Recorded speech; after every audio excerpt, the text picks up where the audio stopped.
Why emotions run our lives more than we think.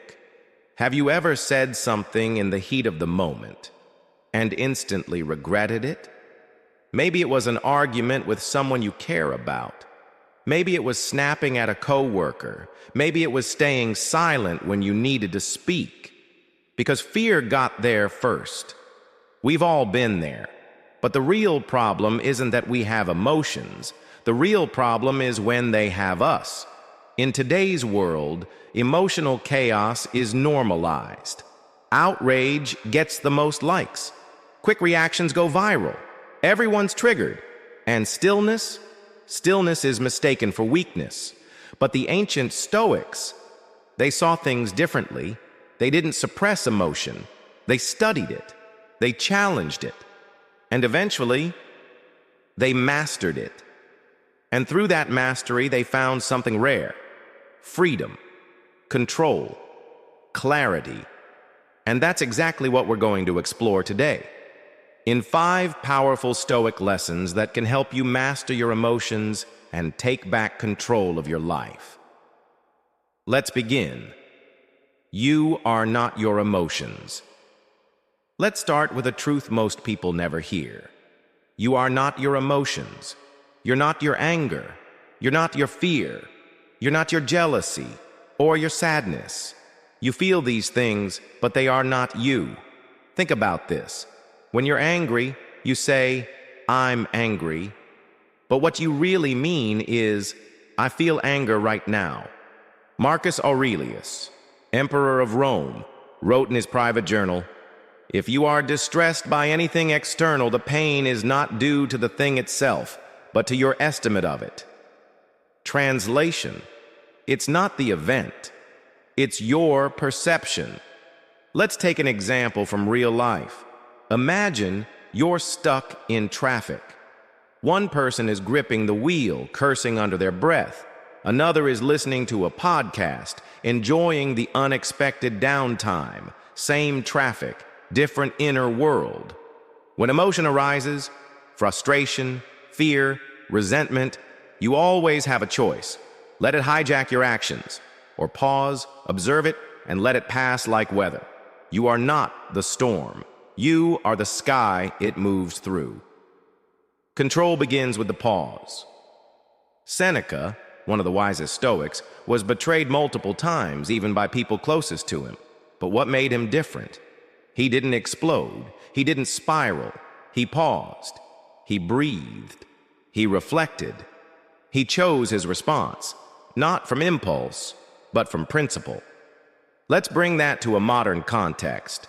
Think about the last time someone left a passive-aggressive comment online, or sent a text that lit a fire inside you.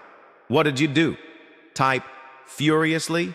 Hit send before thinking? Now imagine this instead. You pause. You take a walk. You come back to it tomorrow with clarity. That pause, it's not weakness, it's power. It's your ability to choose response over reaction. That moment between stimulus and response is where freedom lives. Self-mastery is built in the small moments. Most people believe transformation comes from dramatic change. Quitting your job, moving cities, a life-altering retreat in Bali. But the Stoics knew that real change, it's quiet, it's daily, and it happens in the dark, when no one's watching. Epictetus said, "No man is free who is not master of himself." That freedom doesn't come from controlling others. It comes from getting out of bed when comfort tempts you to stay. Saying no to the extra drink when you've already made progress. Returning to your journaling habit when no one will clap for it. Even Marcus Aurelius, who led the Roman Empire, woke before sunrise to train his mind before facing the world. What's your excuse? Whether you're a teacher, a parent, an entrepreneur, or simply someone trying to heal, the world may never see the work you do in private. But it's the work that changes everything. Emotions lie. Your actions speak truth. Here's something emotions are great at: lying. Fear says you're not ready. Anger says they deserve it. Doubt says wait a little longer. But none of those are facts. That's why the Stoics didn't build their lives on emotion. They built on values: courage, temperance, justice, wisdom. So when emotion rises, ask yourself, what would courage do in this moment? What would discipline say here?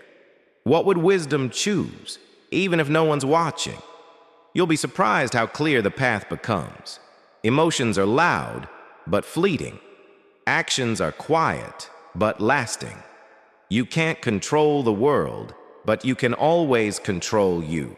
You can't control the rain, or your boss's mood, or your partner's past, but you can always control your mindset, your effort, your focus, your response. Seneca put it perfectly. Fate leads the willing and drags the unwilling. Here's a practice. Each morning, write down 2 columns. Column 1, what I control. Column 2, what I don't. Pour your energy into the first. Let go of the second. That is Stoic serenity. That is how you stop wasting your life trying to fix the ocean and start steering your own ship. Look at Marcus Aurelius during plague, war, and betrayal. He didn't collapse. He stayed grounded, not because life was easy, but because he was steady. And so can you. The final choice is always yours. Your emotions are not your enemy. They are not to be feared, ignored, or obeyed. They are signals, messages. But you are the one who decides what they mean. If you let them drive, they'll take you in circles. But if you take the wheel with reason, intention, and calm, you'll go farther than most ever will. So the next time anger rises, or fear creeps in, or sadness pulls you under, remember this: you can pause, you can breathe, you can choose. And in that choice lies your strength. Master your emotions, and you begin to master your life. If this message resonates with you, don't scroll past. Subscribe now, and let's walk the Stoic path together. One decision, one pause, one practice at a time.